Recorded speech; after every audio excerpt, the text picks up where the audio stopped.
Hey everybody, welcome to the Retired 25 podcast. I'm your host, Salomon Roybal, and with us today we have Melirosa Roybal. How are you today? Hello. I am doing amazing. I am, like every weekend, super excited to be here this weekend and to talk on another amazing theme, another incredible topic that I honestly wish I had when I was starting off my entrepreneurial journey. Sometimes when you're starting off this journey, it almost feels like you're alone. You start like losing friends, you start losing people that are really close to you because you just can't relate anymore and they can't relate to you. So I really wish I had exactly this, some people that were young, some people that really understood what I was going through, and some people to just talk about my everyday life with. So I am super excited. And as always, if anyone wants to follow me directly, they can follow me on Instagram at _ Melirosa, Melirosa. Perfect. And also we have Tori Dardy. How are you today, Tori? Awesome. Always staying positive. Hope you guys are out there staying positive as well. We just had a long weekend, so it's really awesome to get back into the swing. If you want to follow me on social media, it's going to be IG at Tori Dardy. So it's ToriDardy. So on IG, Instagram, you can follow me at Tori Dardy, ToriDardy. And yeah, like Melirosa said, this is awesome. If you're listening to this podcast, you're already on the right track, because this is the best thing for you as an entrepreneur, to listen to people who understand where you're at, where you're going, where you're trying to go, and just keep your mindset strong and stay positive and have good positive input into what you're trying to do with your life. So it's really amazing. That's right. And before we start off, I just want to talk about your backdrop, Tori. You want to plug the artist real quick? Actually, Melirosa did all these pieces that you see behind me. So we're gonna have her art page going pretty soon, probably like in the next 6 months or so. Okay, you gotta put all she does it for fun right now. Yeah, she does it for fun right now. But she, it's really good. I tell her all the time, I'm like, your pieces are amazing. You can really sell these. People would buy these for sure. Yeah. But I feel like it's a vast improvement in the ambiance of the room and the Zoom meetings to have the background. So amazing. We're gonna have to do something soon because we're running out of wall space. No, you just gotta put a mark that. Have you never played Tetris? I mean, that's what the rest of the room looks like. Have you just never played seen Tetris? The other walls. You just exactly put them closer together. You gotta fit them around. Maybe they can't all go straight right. They gotta twist a little bit. He said you gotta twist a little bit. You have a whole ceiling. You have a lot of space. We haven't even thought of the ceiling. So crazy. Only y'all two. Oh man. Oh my goodness. Don't give her any ideas. Stop embarrassing me. You know that we were just gonna pretend like that was someone else. Mm-hmm. Oh, all right. Yeah. Moving on. That was your moving right along. That was your alter ego. Moving right along. Well, you know what? Let's just jump straight into it. What do we got this week? I've been reading a lot of books, and I've actually been talking to a lot of people and reading them on the podcast. And there's a lot of stuff that I've kind of, I'm learning a lot from a lot of different people, but at the same time, I'm kind of seeing a common theme through a lot. And a lot of them talk about the start of their journey. Sometimes they have an idea, but they want the idea to be perfect. Mm-hmm. They want to have the whole thing ready to go before they even launched.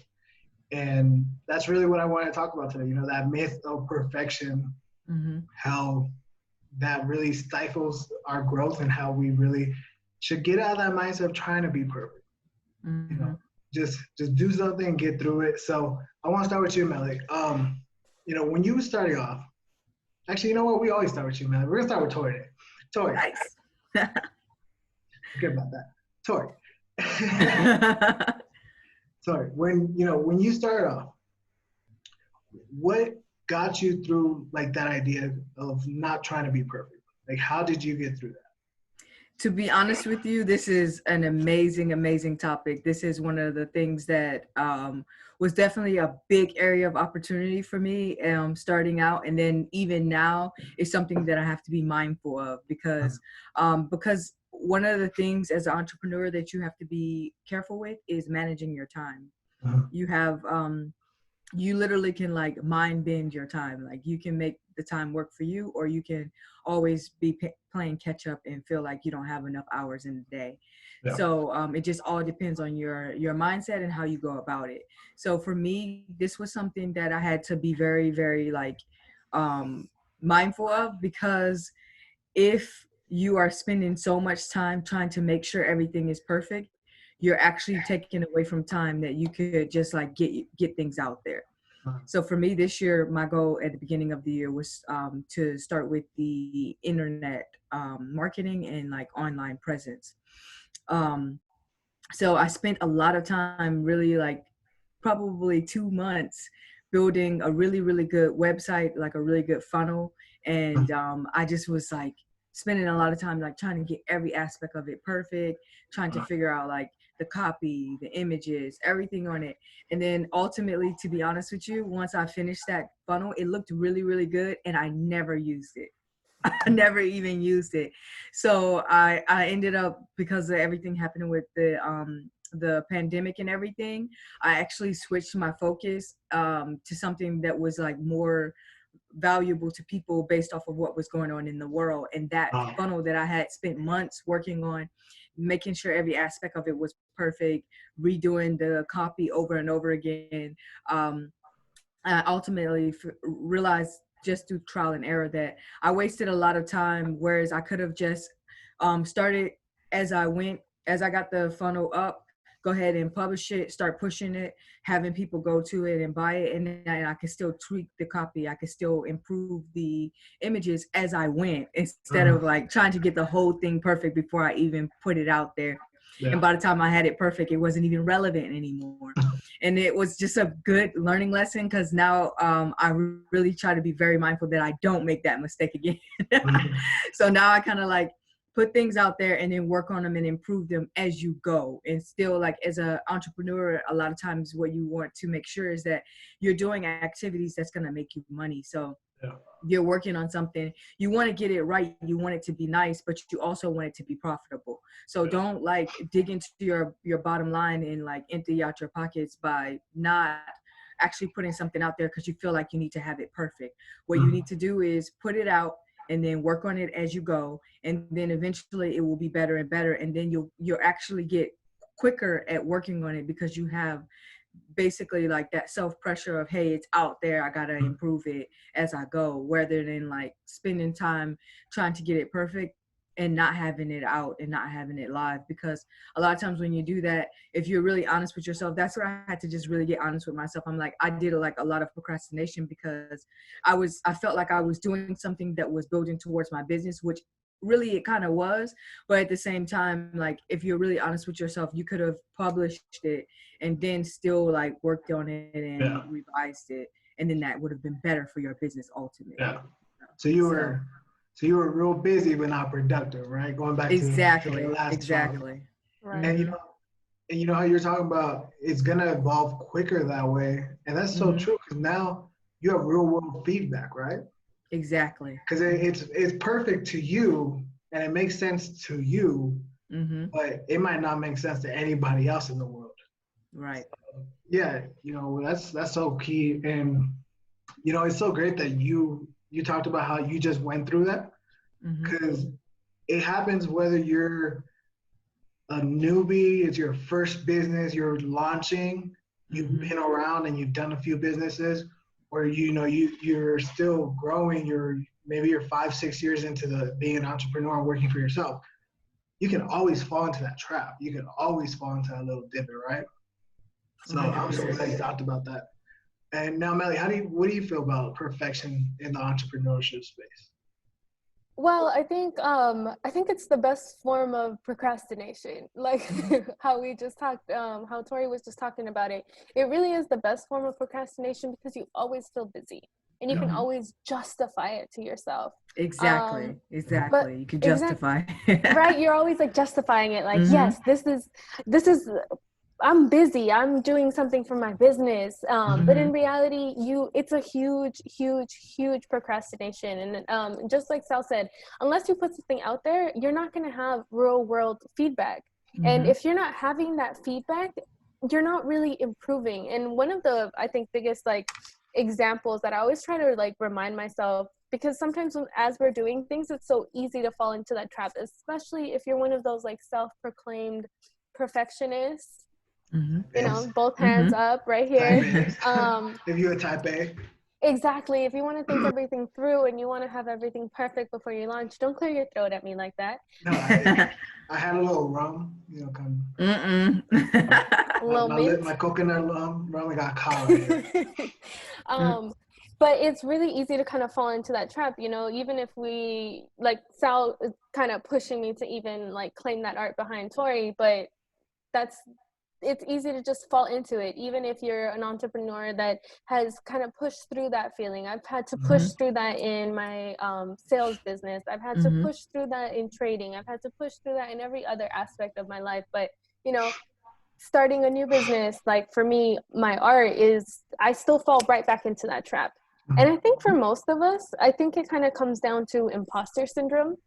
And I think imposter syndrome is something that we can we can definitely do a whole episode about and talk about that. Like, it's a whole theme. But for a lot of us, it just feels like unless you feel almost like worthy of calling yourself an entrepreneur or saying that you have your own business, it's like you don't even want to claim it. You almost feel like an imposter. You almost feel like you're putting a title on yourself that you haven't really earned or that isn't really you yet. So you don't really want to announce to the world like, I'm a digital marketer, or I'm a trader, or I'm an investment manager, because you don't feel quite there yet, right? You want to be perfect at your craft. But I think something to remember, like Sal said, unless you're having that real world feedback, you can't reach perfection. You can't even reach another level.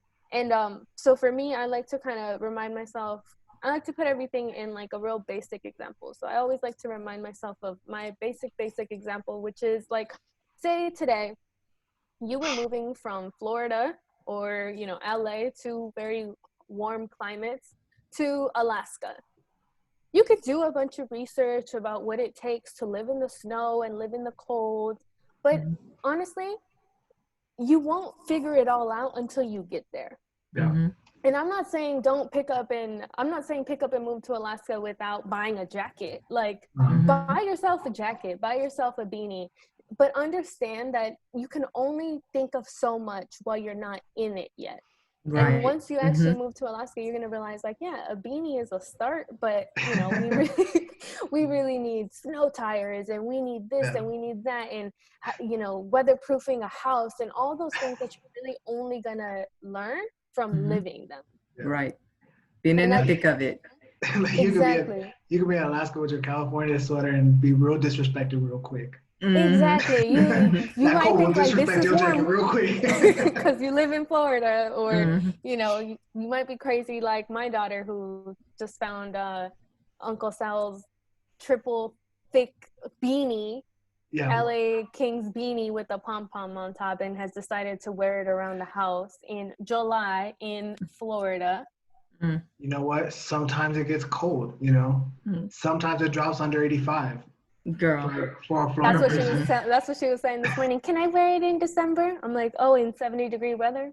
She's gonna be out there crazy. Looking real crazy. She's gonna be sitting on the bobsled, just sweating. Just sweating. What you doing? Waiting for the snow. So real crazy. Sweaty. Exactly, but in reality, you can't figure things out. But even if you're someone that's like an overthinker and you think you're gonna perfectionize, you know, whatever it is, you really can't figure it out until you get there. So do as much prep as you can, but realize that the real thick of it is when you're going through it. So I think it's interesting how, like, for example, Tori was talking about her her funnel. And I'm sure as she's, you know, spending all these months to build the funnel and make it perfect, she feels like this is going to be the bulk of my work. And once I launch it, it's just going to be magic. Right. But now that you're actually launching a funnel, you realize that no, that big building process in the beginning, that's a tiny aspect of how much it's going to take to make it profitable. And when you're launching it is really when you're like putting in the thick of the work and the most important part of the work. So I think sometimes we just lie to ourselves and kind of pretend like the prep is the most important. And I think a lot of it is too because it's scary to put yourself out there. Right. So you want to like prep because you can prep from like the comfort of your own home or exactly. The prep is something you're used to doing or you've done before, and it's much more comfortable than like really putting yourself out there.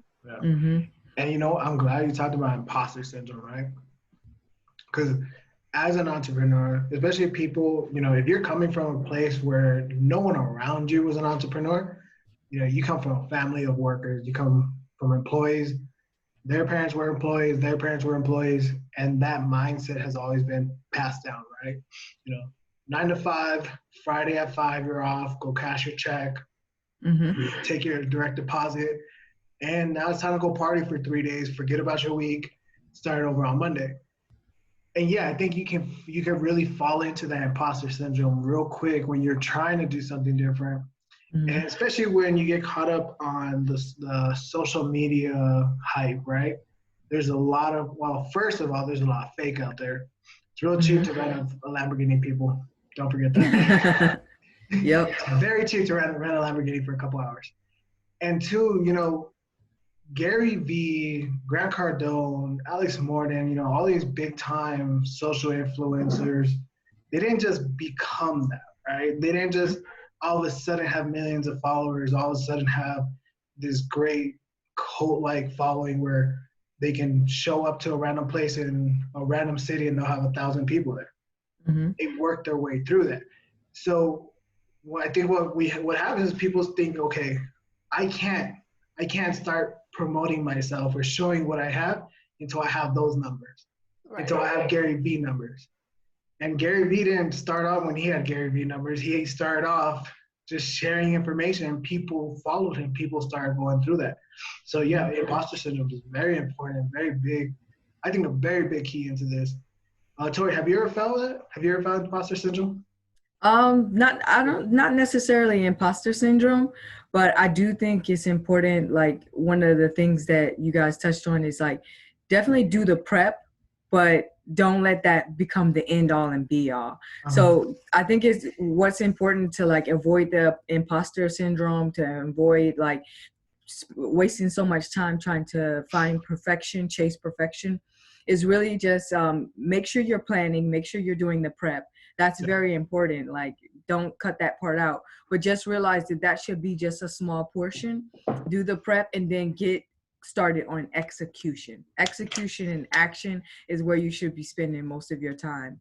And if you do feel like that imposter syndrome kind of coming in, this is a perfect way to like dispel that. Listen to these type of podcasts. Realize that you're not alone. Once I started listening to some other people that I was getting ideas on the online marketing, the Facebook ads, and the funnels, one of the coaches that I'm listening to, he actually said he did the exact same thing.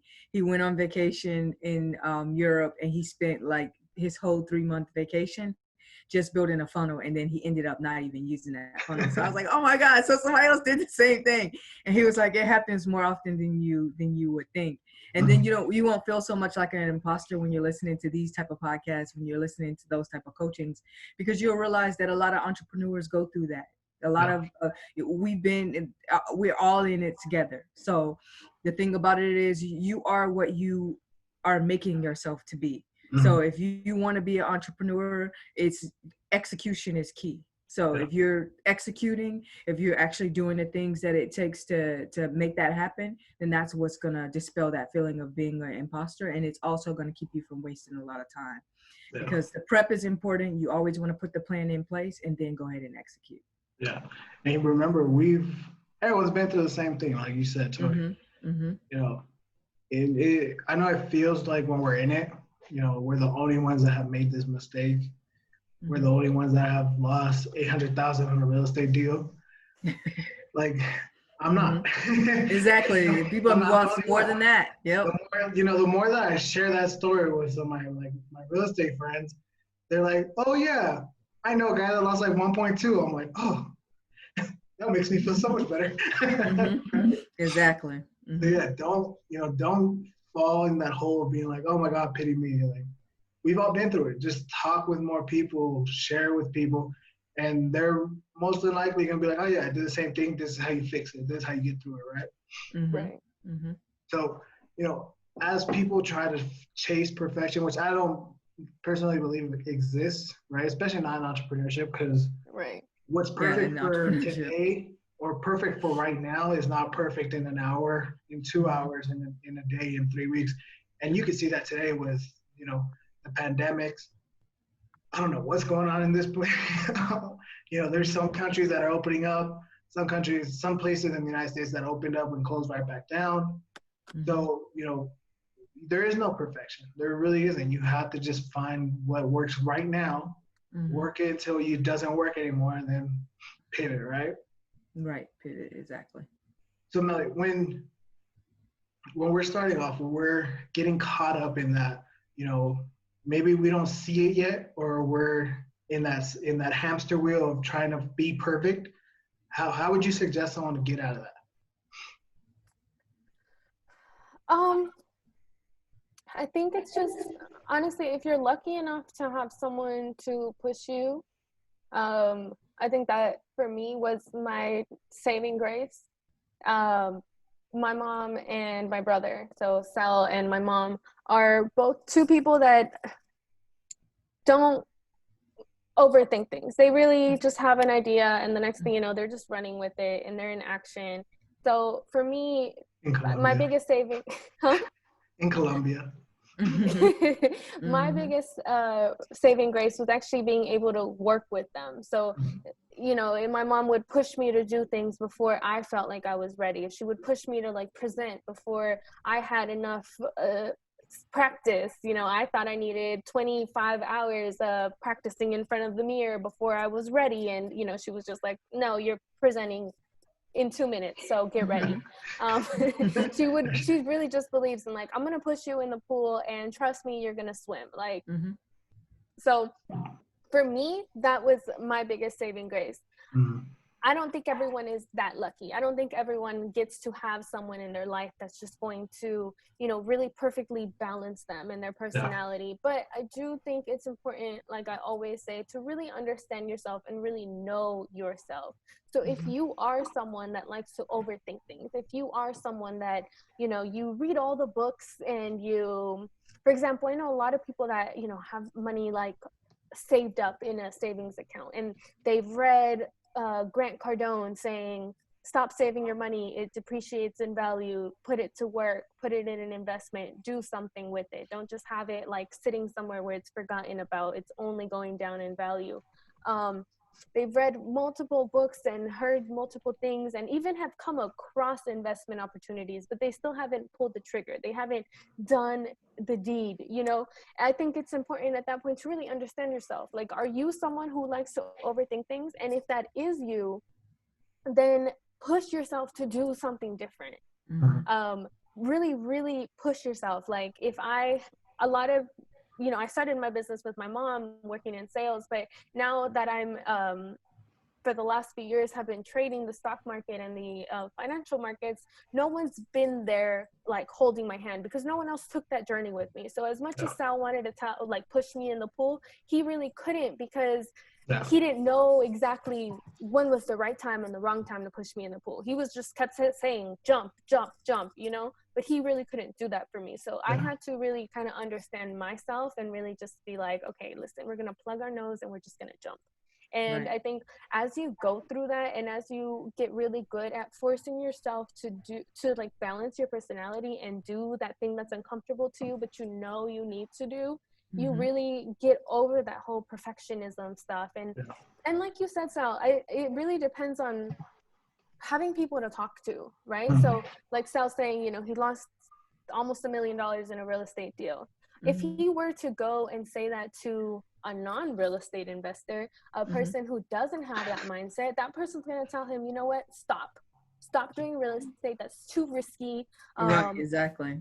Never do that again. They're going to freak out and scare you further. But because he went and talked to real estate investors who have fallen through that same hurdle and then got like risen above it, then those are the kind of people that are actually going to give you support through that and be like, you know what? That's nothing. I lost twice that. You barely lost that much?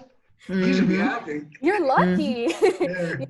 And then they're giving you feedback to really push forward. So I think it's important about like really like creating a community and putting things in perspective. Like say a lot of people right now are starting to trade. And, you know, we've had record numbers of new traders and new investors in the financial markets. And, you know, most people are losing money, like just realistically having down days. And, you know, maybe to them, like, losing $300 in a day is like, you know, the end of the world. And oh my God, what do I do? Do I give up? Do I stop? Is this just not for me? But if you have someone to really put that in perspective for you, that's just part of trading. That's part of learning. That's part of, you know, the dues you pay to really learn things in life. And I think that's also for anyone who has lost money in a business, who's listening to us right now, who has lost money, who has, you know, made an investment and it just didn't work out, or you bought a course and it didn't work out and you're, you know, wondering if you should stop and give up on everything,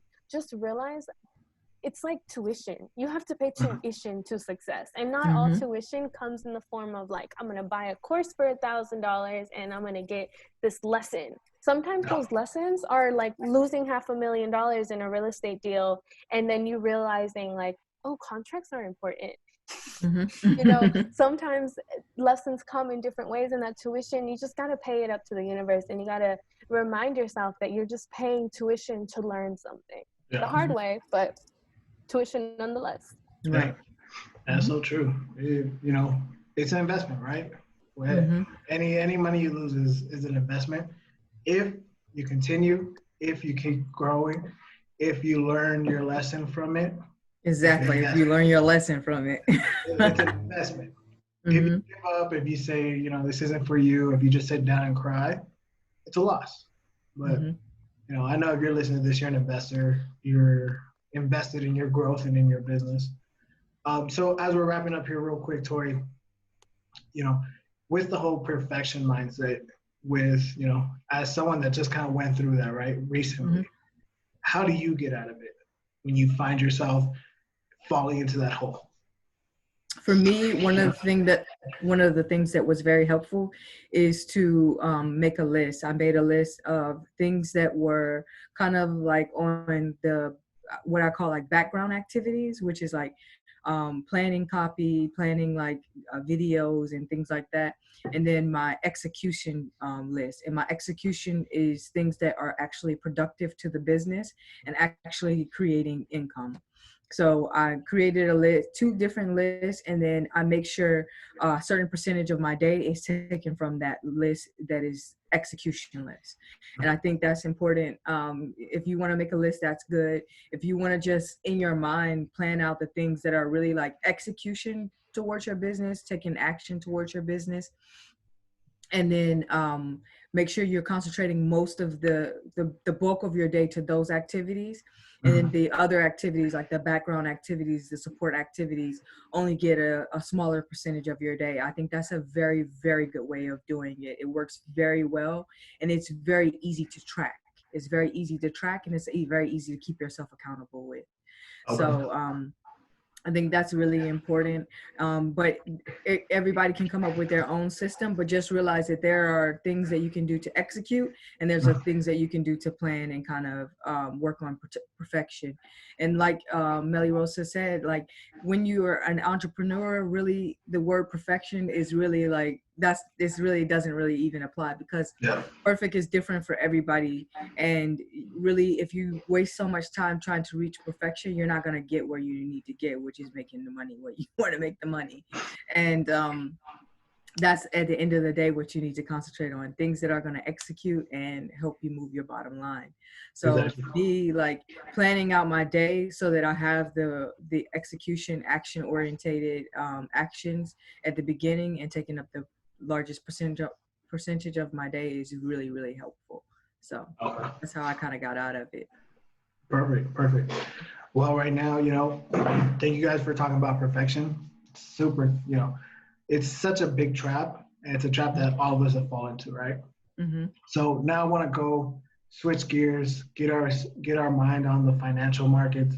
So, as entrepreneurs, we have to know what's going on in the markets, how the economy is going. So for that, we have the financial corner with Melirosa. Nice. Right. Let me just share my screen over here. Over here. All right. Can y'all see my screen? Mm-hmm. Yes. Okay, perfect. So talking about the financial corners, this is my favorite part of the podcast. Mm-hmm. So for me, when we're sitting here, this is the S&P 500. So this is the 500 biggest companies in the financial markets. Mm-hmm. And what I really, really love is this like really beautiful trend that we're seeing over here. Obviously, we can't ignore the fact that we had this big drop back in February when the coronavirus really started coming out. The news started coming out, and the market just panicked, and the market sold off. And then we've had this nice recovery since about mid-March, since March 24th. We've had this nice recovery, this nice like moving up. In the last few weeks, what we've really seen is this 3,000 level of resistance, this 3,100. In the market, something that's really important is support and resistance. And if you're actually someone that's starting to trade and you want to see a lot more information, I would actually suggest that you go on YouTube and find Tackle Trading. They actually just did a whole show on this, a whole webinar on this, on support and resistance. But basically, support and resistance is just where you've seen the market kind of slowed down, like a point that you've seen it hesitate. So back here in March, we saw this level of 3,100 acting as resistance, and now we're seeing it again. Acting as resistance. And on Thursday, the market was closed, but on Thursday, we actually saw a big, nice fat green candle. So a few days of a fat green candle. And the only reason this candle kind of closed lower, it was about here on Thursday, and it only closed down because on Friday, while the markets were closed in the US, the markets are still open throughout the world. So it did kind of come down during Friday, but that's not really something to worry about. It actually closed over resistance, which is a great sign. And most people who have their money in mutual funds, which I completely suggest against, and we could do a whole segment on that, on why mutual funds are stealing your retirement. But for people who do have their money in mutual funds, this is actually great news because we're coming back up towards the highs. Here you see the market has some room to get back up to that 3,400 level that we were at before all of this pandemic. And that is great news because that means that even though you saw a big drop in your retirement over the last few months, we're actually making back that money, and you should be at levels close to what you were at back in February. All right, so this is the S&P, and what I always like to look at, because it just has so much strength, is the Nasdaq. And the Nasdaq, as I always say, is mostly tech and a little bit of healthcare. But for some reason right now, and I think it's because we have a lot of young traders, a lot of new traders, tech has become like our safety plays. And I think, again, it's because we have young traders. And what do young traders want? They want that sexy Apple. They want that sexy Facebook. They want like those stocks that they know, right? So safety stocks of like the past have been gold, have been GE, have been Boeing, like companies that like older people maybe thought were like crucial to the American like economy. Whereas now what's crucial to the American economy is Apple, is Facebook, is, the stocks that everybody knows. So we've seen a lot of strength in those stocks in the last few weeks, especially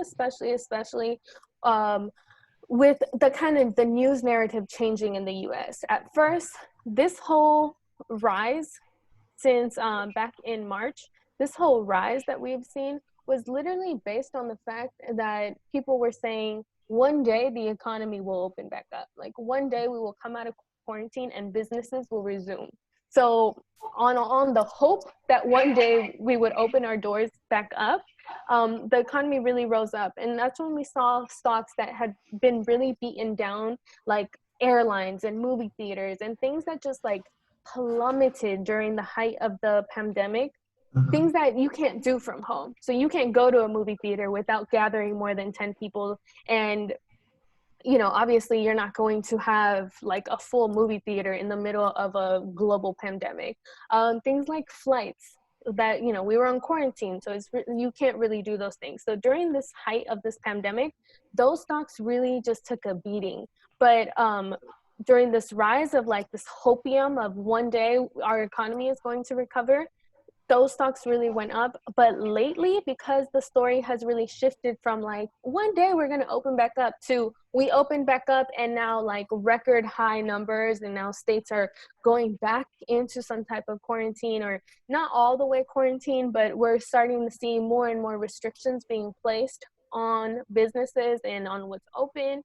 And so during that time, money went back out of airlines and back out of those distressed plays, those companies that got really beat up, and went back into like our idea of safety, right? So our idea of safety, Facebook, our idea of safety, Apple. So really big tech companies. So that's why we're seeing this incredible strength in the Nasdaq.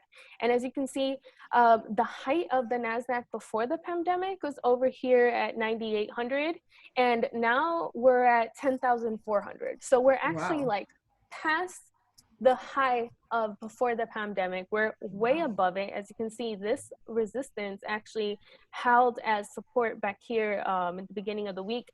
And we're seeing this nice, strong uptrend. And so this is really great news. If your investment portfolio is in mutual funds and you're highly invested in tech companies, you're probably actually seeing more money in your retirement than you did before the pandemic.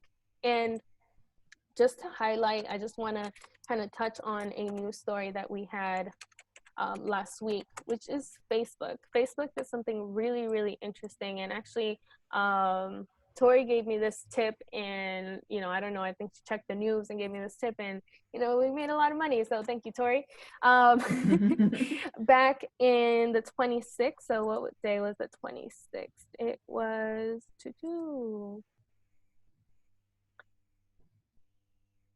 the 26th was Friday, so 2 Fridays ago, not last Friday, but the Friday before that. There was, I guess, a big boycott against Facebook because they weren't really enforcing, trying to keep hate speech and just like blatant lies from politicians off of their platforms. So a lot of big companies just decided to pull their investment out of Facebook and really, you know, not run ads and just like kind of boycott them. Like Zuckerberg, if you're not going to enforce some kind of regulation, right? It's not even censorship, it's just regulation. The way Twitter does. So Twitter, if, for example, if Trump says some like way off the wall stuff, Twitter will actually put like, this post is not based on facts. Like they'll sometimes even pull his tweets because it's just so outrageous, or it has so much hate speech in it. And Zuckerberg was just like letting everything slide. So basically big companies were like, you know what, Facebook, unless you are going to put some kind of regulations in, then, you know, we're going to boycott you. And we saw this big, massive drop down. The next day, I think by Monday morning, Zuckerberg had put out a statement saying, you know, we're going to start enforcing some kind of regulation. So when you hear news stories like that, I think it's really important to really prepare yourselves for them, right? Because that news story had a solution, and that solution was a very easy one. That solution was just, Zuckerberg saying, okay, we are going to regulate. Whether he's going to or to what extent he's going to is really kind of irrelevant. The important thing is that he said he will. And now you also put yourself in the mindset of who is trading. They're saying Facebook go from 240 down to 208.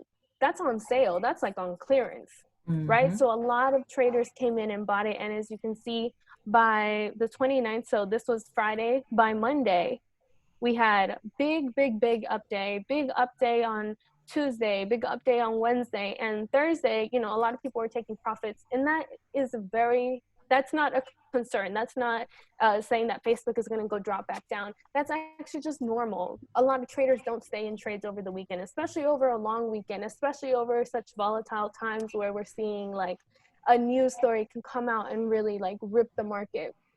So it's super normal that people would have taken profit, especially at this area of resistance and right before a long weekend. So what we're seeing here is really a really strong market, a really healthy market with lots of volume, lots of participants.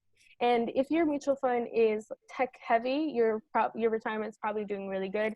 And like I said, we're going to have a whole like a longer segment in one of our podcasts where we actually talk about mutual funds, and I kind of give y'all some advice on if you do have mutual funds. But if you do have mutual funds, and you have some kind of control, and you can like call your advisor and at least get yourself put into some more tech heavy investments, I would definitely suggest doing that, because tech is just right now just being super, super strong, where no other area of the market is performing the way tech is.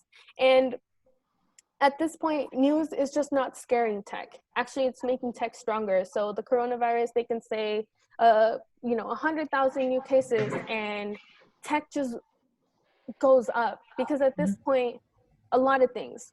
One, when we're staying home, all we have is tech, right? So when we're staying home, all we have is Netflix and Zoom, and we're more reliant on technology. And also, big companies like Apple, they announced a few days ago, they announced that they were going to close more stores throughout the US, and their stock actually went up on that day. But that's because people already know Apple has so much cash reserve that even if they close their stores down, they're going to be fine. They're not going bankrupt. They're not a company that's just kind of barely getting by. So that's all I got to say. I could really talk forever. I'm getting messages telling me to speed it up. So that's really all I got to say for today. And if y'all want to hear more about this, and if y'all want a special podcast, more on the financial markets, and more on mutual funds, and about what you should be doing with your 401k, and about what you should be doing with your retirement, leave it in the comments. Send us a message if that's something that y'all are interested in. I will gladly talk about it. Awesome. All right.